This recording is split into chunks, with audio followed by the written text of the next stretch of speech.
Innal hamdalillah nahmaduhu wa nasta'inuhu wa nastaghfiruh wa na'udzu billahi min shururi anfusina wa min sayyiati a'malina. May yahdihillahu fala mudilla lahu wa may yudlil fala hadiya lahu. Asyhadu an la ilaha illallah wahdahu la syarika lahu wa asyhadu anna Muhammadan 'abduhu wa rasuluh alladzi la nabiyya wa la rasula ba'dahu. Qala Allah Ta'ala fil Qur'anil 'azim, ya ayyuhalladzina amanu taqullaha haqqa tuqatih wa la tamutunna illa wa antum muslimun. Wa qala Rasulullah sallallahu alaihi wasallam fi hadithi, taqillaha haitsu ma kunta wa atbi'is sayyi'atal hasanata tamhuha wa khaliqin nasa bi khuluqin hasanin.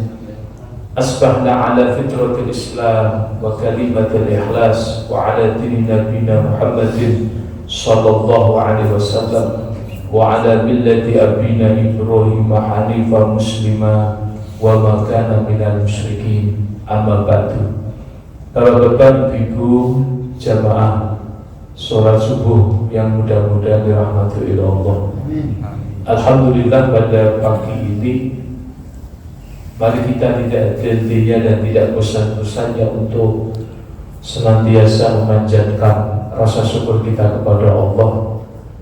Hingga pagi ini kita masih diberikan oleh Allah nikmat sehat, nikmat iman, sehingga dengan kedua nikmat itu kita masih diberikan kemampuan untuk melangkahkan kaki kita di rumah menuju masjid ini dalam rangka untuk memenuhi kewajiban kita sebagai seorang muslim, yaitu sholat subuh secara berjamaah. Ketika Allah dan Rasulnya memanggil kalian, lima yuhyikum, yang mana kalau kita orang beriman ini Bapak Ibu, selalu dalam kehidupan kita memenuhi seruan Allah, memenuhi seruan Rasulullah, memenuhi panggilannya Allah, memenuhi panggilannya Rasulullah. Allah berikan yuhyikum, Allah akan menghidupkan jiwa kita, Allah akan memberikan ketenangan batin kita, Allah akan memberikan ketenangan dalam pikiran kita.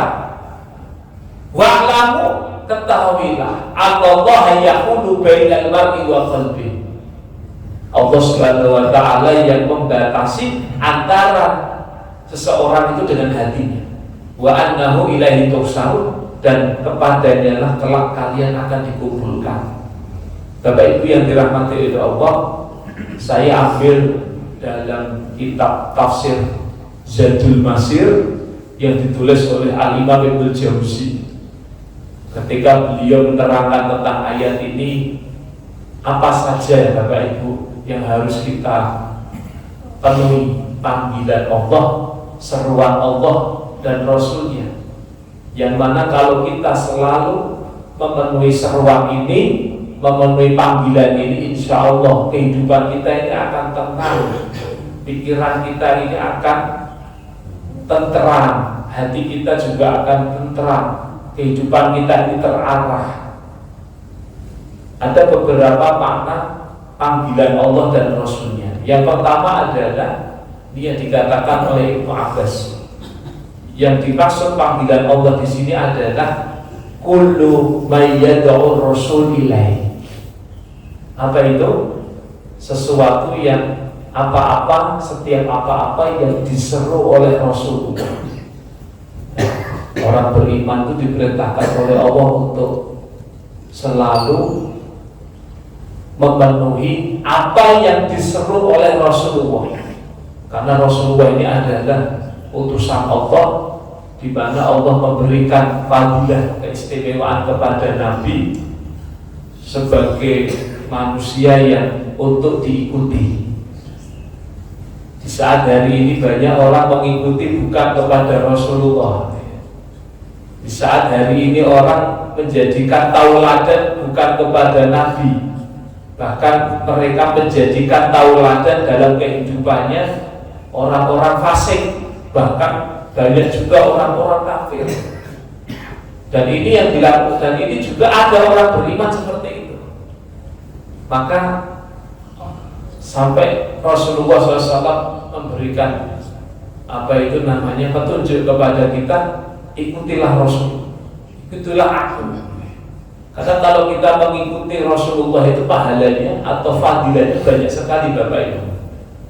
Dan ini perintah Allah bagi kita orang beriman. Kata Rasulullah, orang itu kalau mengikuti beliau, jaminannya jannah. Nabi mengatakan dalam sebuah hadis riwayat Abu Hurairah, kullu ummati yadkhuluna al-jannah. Setiap umatku itu pasti masuk surga. Mudah-mudahan kita termasuk ya. Amin. Ya. Jadi semua umat Nabi Muhammad itu masuk surga. Jangan khawatir Pak, ini janji dari Rasulullah. Tapi Nabi memberikan pengecualian. Illa man abar, kecuali yang tidak mau. Ya, mudah-mudahan kita tidak termasuk kecuali ini. Para sahabat penasaran, apa ada umatnya Nabi Muhammad yang tidak masuk surga? Ya. Akhirnya sahabat tanya, qalu wa may ya'ba ya Rasulullah, siapa yang mereka itu enggan mengikutimu? Siapa itu mereka yang dimaksud orang yang enggan masuk surga? Kata Nabi, man ata'ani dakhalal jannah wa man asani faqad aba. Setiap umatku masuk jannah kecuali yang enggak mau. Siapa yang enggak mau? Ini Pak jadinya. Kata Nabi, man ata'ani dakhalal jannah. Siapa yang taat kepadaku, yang mengikuti perintahku, dia masuk jannah. Wa man asani, siapa yang bermaksiat kepadaku, itulah orang yang dimaksud enggan mau masuk surga. Ya, Rawahul Bukhari. Jadi kalau kita itu memenuhi panggilan Allah dan Rasulnya itu mengikuti sunnah. Dan sunnah itu tidak hanya pada pakaian, pada fisik. Sunnah itu banyak, baik dalam ibadah, dalam muamalah, dalam akhlak. Dan Rasul itu mengajarkan semuanya, dari yang terkecil sampai yang terbesar. Kemudian yang kedua, orang kalau mengikuti sunnah Rasulullah, mengikuti ajakan Nabi itu sebagai bukti Pak, cinta kita kepada Allah. Jadi kalau kita itu mengatakan cinta kita kepada Allah, kalau tidak mengikuti Rasul, kalau tidak mengikuti seruan Nabi, itu sama saja bohong. Kata Allah dalam surah Ali Imran ayat 31, Qul in kuntum tuhibbunallaha fattabi'uni yuhibbukumullah wa yaghfir lakum dzunubakum wallahu ghafurur rahim. Katakan, jika kamu mencintai Allah, tuhibbunallah fattabi'uni, ikuti aku. Niscaya kalau kalian mengikuti Rasulullah, yuhibbukumullah, Allah akan mencintai kalian. Kalau Allah mencintai kita, Pak, ya Allah akan masukkan kita ke dalam jannah. Nabi itu sudah ngomong dalam hadis, la yajwa ahadukum bi amali. Kalian itu tidak akan bisa selamat dari api neraka dengan amal kalian. Amal kita itu kalau ditukar dengan surga itu ya masih besar surga, Pak. Apalagi kalau kita ini amalnya ya surga itu amalnya tidak serius, tidak totalitas. Dan jannah itu memang mahal, Pak. Kata Rasulullah, ala wa inna ista'atullah waliyah, ala wa inna ista'atullah al-jannah. Ketahuilah yang namanya surga itu mahal ya. Dagangan Allah itu mahal, dagangan Allah itu surga. Kalau jenengan ingin tahu harganya surga, ada dalam surat Al-Ma'arij ayat 11 sampai ayat 16.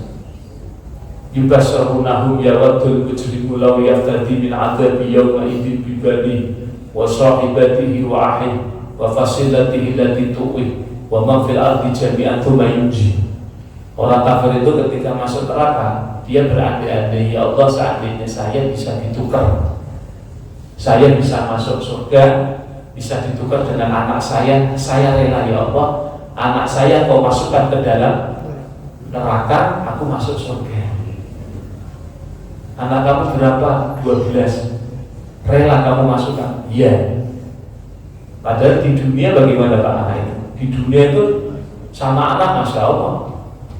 Istrinya hamil, dipilihkan rumah sakit yang dipilihkan dokter yang bagus. Ketika persalinan dipilihkan rumah sakit yang bagus.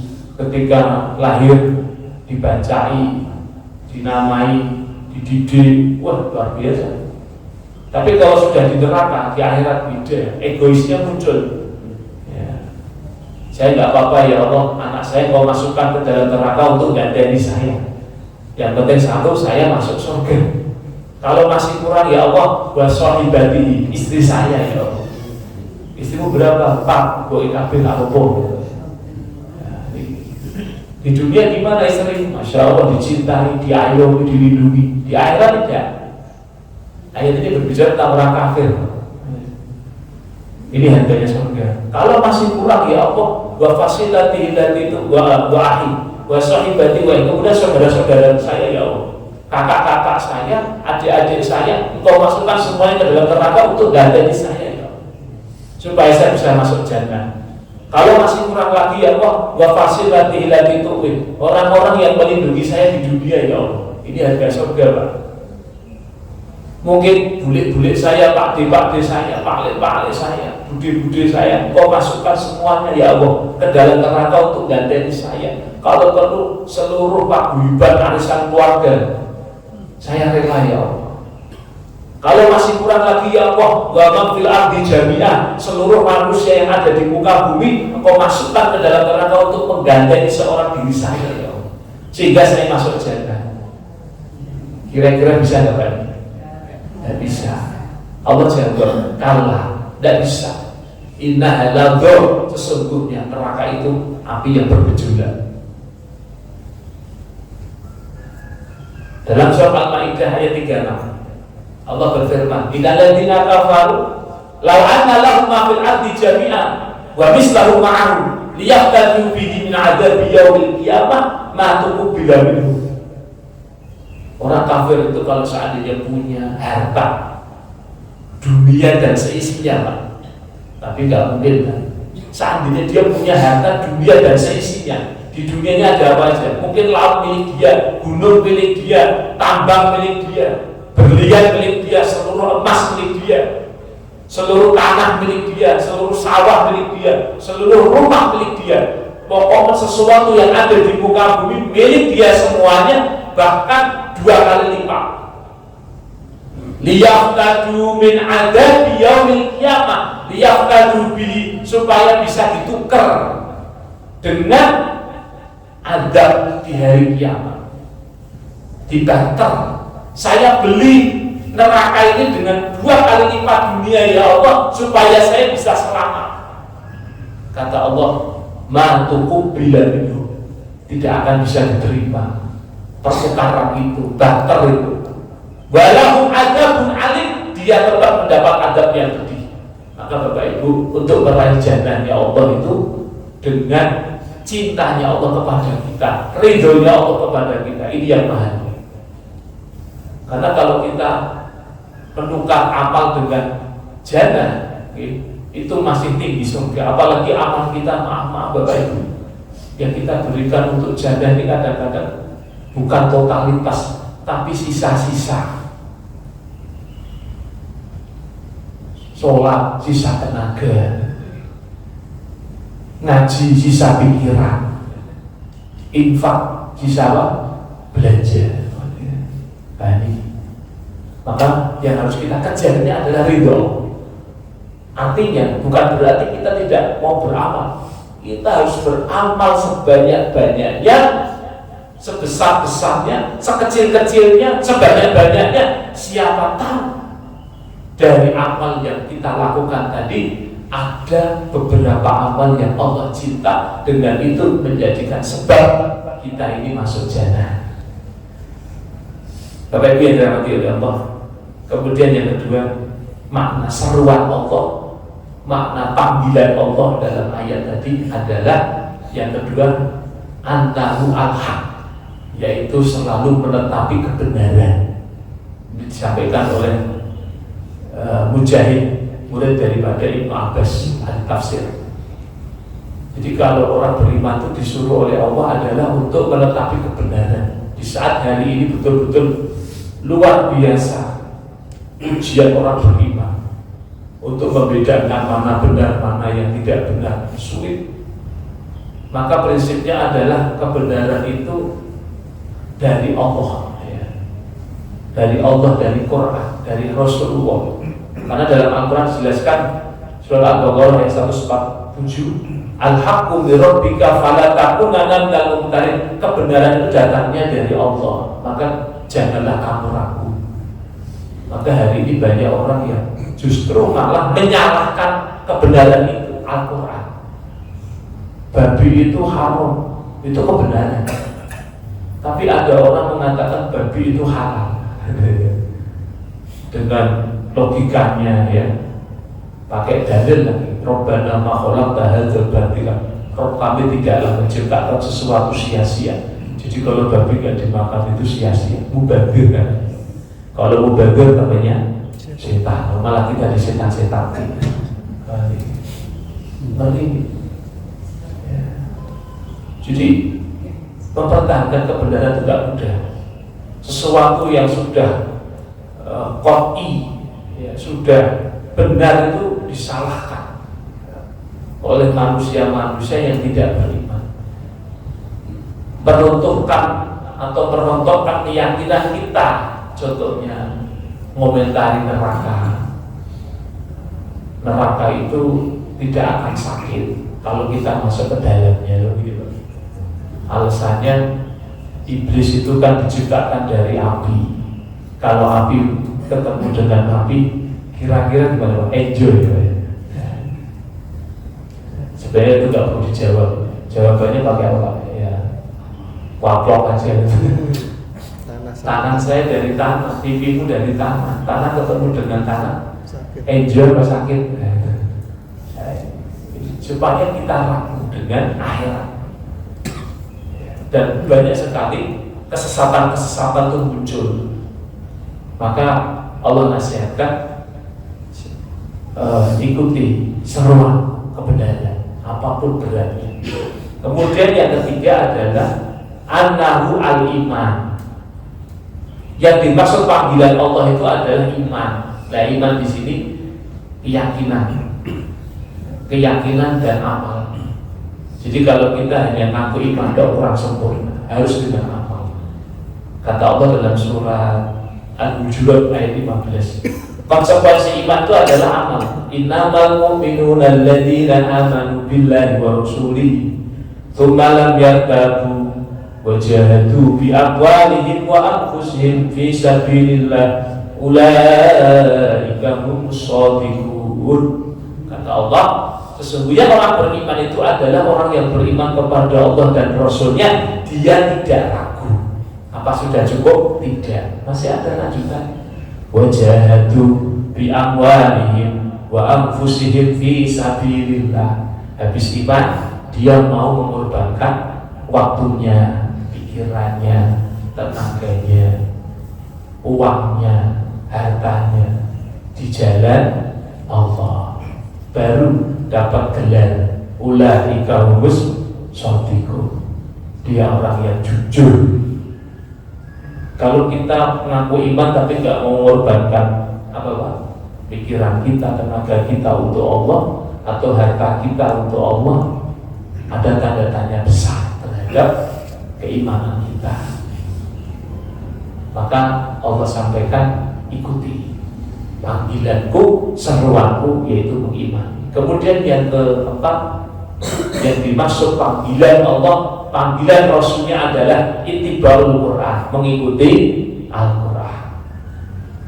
Hari ini orang banyak melalaikan Quran, dan itu sudah diprediksi oleh Allah Subhanahu wa Ta'ala, oleh Rasulullah lewat aduan Rasulullah kepada Allah dalam surat Al-Furqan ayat 30. Wa qala Rasulu ya Rabbi inna qaumi ittakhadhu hadzal Qur'ana mahjura.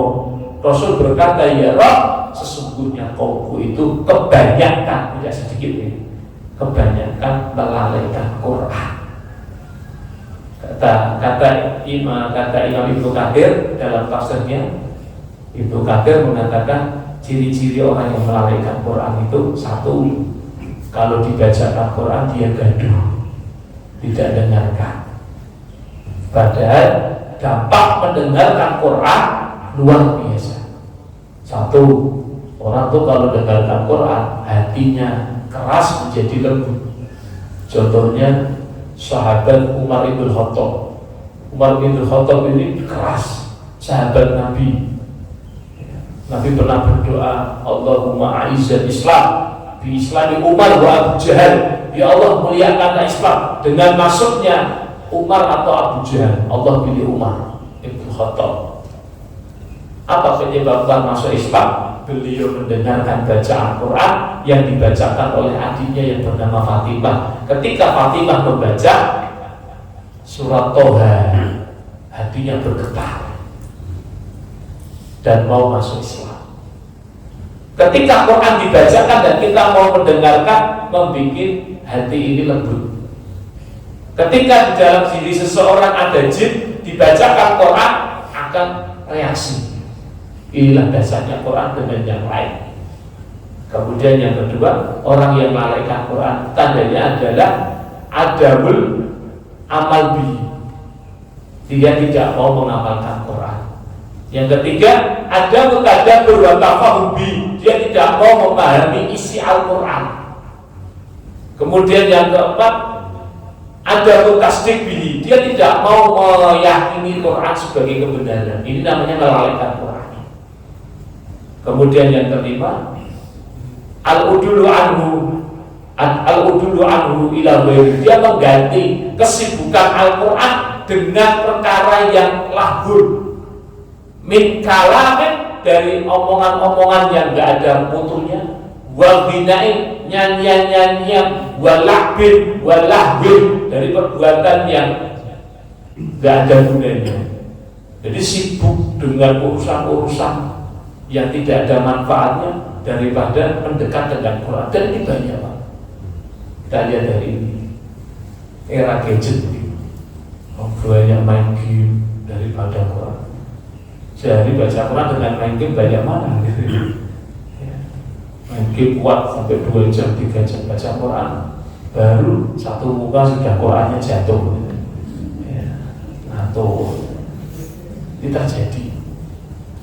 Nah Bapak Ibu, mari kita kuatkan diri kita dengan Al-Quran. Dan yang terakhir, yang kelima adalah al-jihad alladzi yuhidinahu wa yu'lihim, yaitu memperjuangkan agama Allah, supaya agama Allah ini menyebar, supaya agama Allah ini bisa dinikmati kaum muslimin, mengadakan kajian-kajian sosial sehingga Islam ini bisa dinikmati oleh kaum muslimin. Hari ini orang Islam belum bisa menikmati agamanya, mungkin lantaran kurang mengilmui. Dan kewajiban kita untuk mendakwahkan Islam ke berbagai penjuru. Bapak Ibu yang dirahmati oleh Allah, dalam ayat itu Allah lanjutkan wa'lam, lah ini yang menjadi kewaspadaan kita. Allah sampai mengatakan begitu, ketahuilah hai orang-orang yang beriman, yahulu bainal mar'i wa qalbi. Allah yang membatasi hati orang beriman dengan dirinya. Artinya apa, Pak?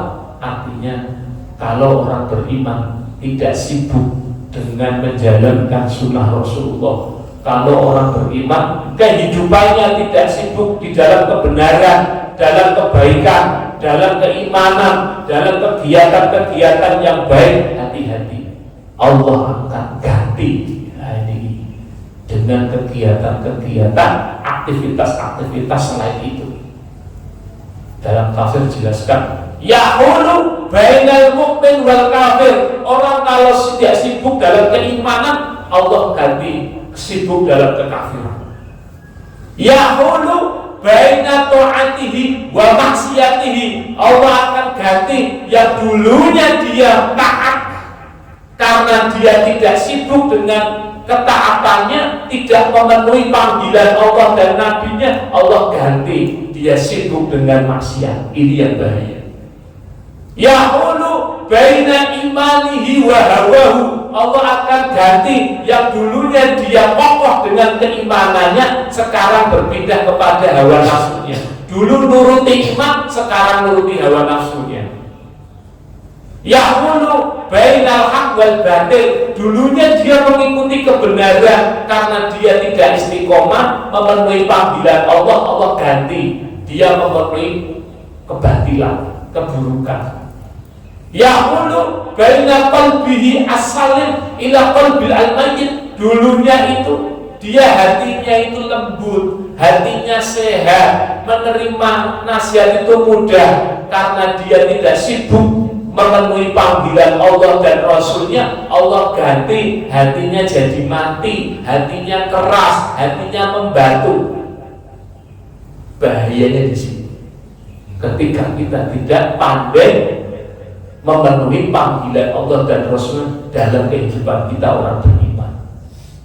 Dan yang lebih parah nanti wa annahu ilaihi tuhsyarun. Besok di akhirat Bapak Ibu kita dikumpulkan oleh Allah. Dikumpulkan oleh Allah bukan sekedar kumpul untuk mempertanggungjawabkan amal yang telah kita perbuat di dunia.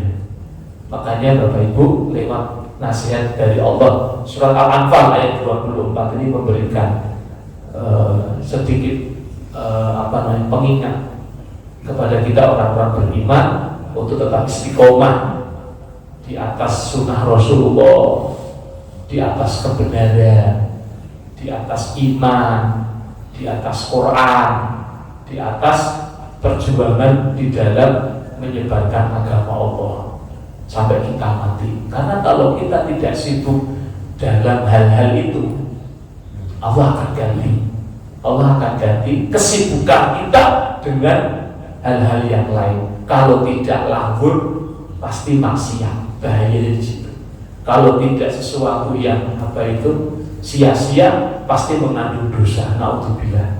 Mudah-mudahan Bapak Ibu Allah istiqomahkan kita semua dalam kehidupan ini, dalam memegang sunnah Nabi, di dalam kebenaran, dalam keimanan, dalam mengamalkan nilai-nilai Quran, dan dalam aktivitas kebaikan.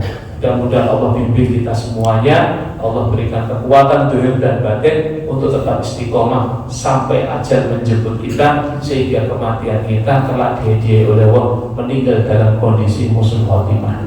Amin.